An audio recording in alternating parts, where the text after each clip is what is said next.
शामी साहब से ज़रा इस पर जो है वो हम गुफ्तगू का आगाज़ करते हैं। ज़बरदस्त किस्म के काबिल रश मनाजिर देखने को मिले, यही शामी साहब जमहूरियत का हुस्न है और यही जमहूरी इक़्तिदार का तकाज़ा है। देखिए, जब आम इंतखाबात होते हैं तो किसी एक फरीक ने जीतना होता है और किसी एक ने हारना होता है। और अमेरिका में तो सदारती तर्ज़ हुकूमत है, तो वहाँ सदारती उम्मीदवार मैदान में उतरते हैं। बरतानिया में, पाकिस्तान में, इंडिया में पार्लिमानी तर्ज़ हुकूमत है। यहाँ पार्लियामेंट का इंतखाब होता है, उसके बाद सरबराह मुमलकत को चुना जाता है, फिर वज़ीर आज़म का इंतखाब होता है जो पार्लियामेंट करती है। लेकिन अमेरिका में बराह रास्त सदर का इंतखाब होता है। और सदर ट्रंप जो हैं, जब वो जीत गए इंतखाब, तो सदर बाइडन ने उन्हें फौरी तौर पर टेलीफोन किया, मुबारकबाद दी, अपनी शिकस्त तस्लीम की। और जो रिपब्लिकन पार्टी की उम्मीदवार थीं कामला हैरिस, उन्होंने भी अपनी शिकस्त तस्लीम की और कहा यही जमहूरियत का तकाज़ा है कि हारने वाले अपनी शिकस्त तस्लीम करें और जीतने वालों को मुबारकबाद दें। बिल्कुल। अगरचे सदर ट्रंप जो हैं, जब वो गुज़श्ता बार हारे थे सदर बाइडन के मुकाबले में, तो उन्होंने अपनी शिकस्त तस्लीम नहीं की थी।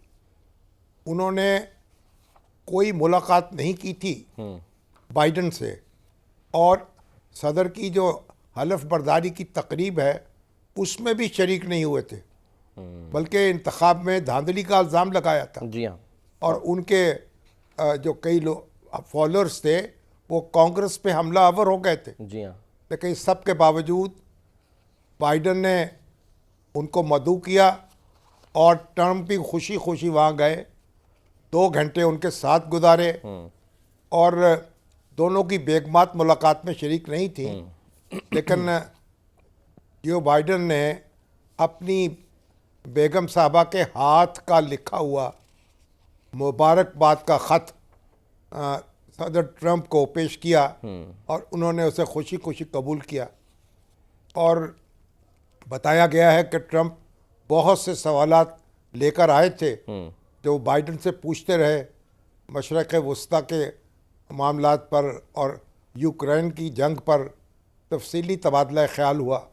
और यूक्रेन की जंग पर तो उनके ख़यालात सदर बाइडन से बिल्कुल मुख्तलिफ हैं जी। लेकिन सदर बाइडन ने यह कहा उनको कि अमेरिका की सलामती जुड़ी हुई है और यूक्रेन का साथ देना चाहिए और जारी रखना चाहिए।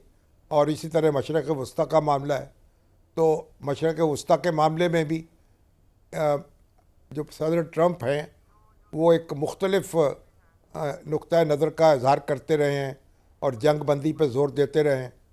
तो बहरहाल अब देखते हैं कि जब वो वाइट हाउस में मुस्तकिल पहुंचेंगे उस वक्त क्या करेंगे।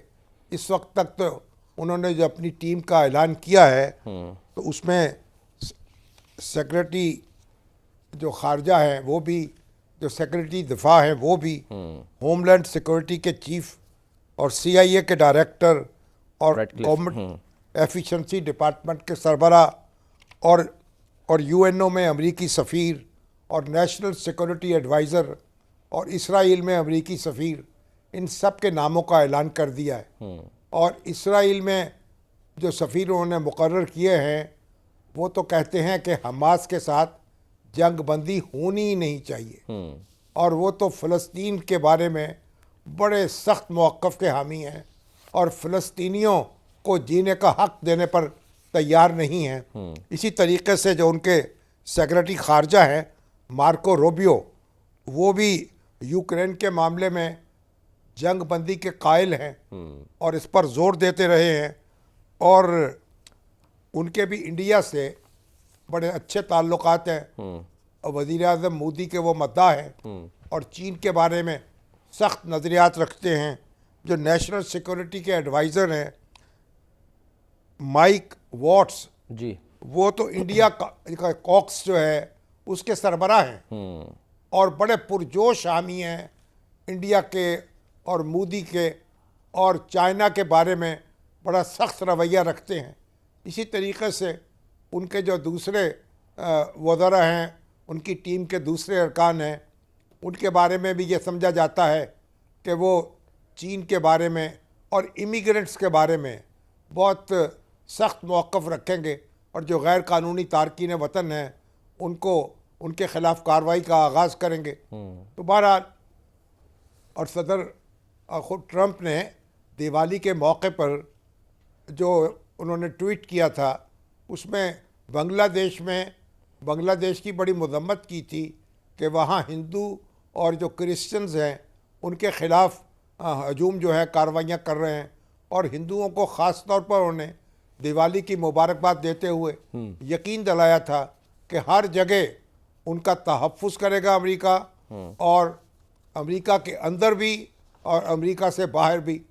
तो बहरहाल, अब वो किस तरीक़े से अपनी खारजा पॉलिसी चलाएंगे, तो पाकिस्तान बज़ाहिर तो जो उनकी जो टीम है उसमें ऐसे लोग मौजूद हैं जिनसे पाकिस्तान जो है उनके लिए कोई बहुत खुशी की खबर नहीं आ रही। अच्छा। लेकिन बहरहाल, जब खुद लेकिन उम्मीदें तो लगाई हुई थी ना शामी साहब, जब इदराक करेंगे। जी, उम्मीदें तो लगाई हुई थी, और दिलचस्प बात तो ये भी है ना कि वहाँ पर, यानी आप अक्सर कहते हैं कि हम कंपैरिजन जो है वो करते हैं, सर क्या करें, वो ज़ाहिर है हम उसको देखते ही इस निगाह से हैं कि अच्छी चीज़ें जहाँ हो रही हों।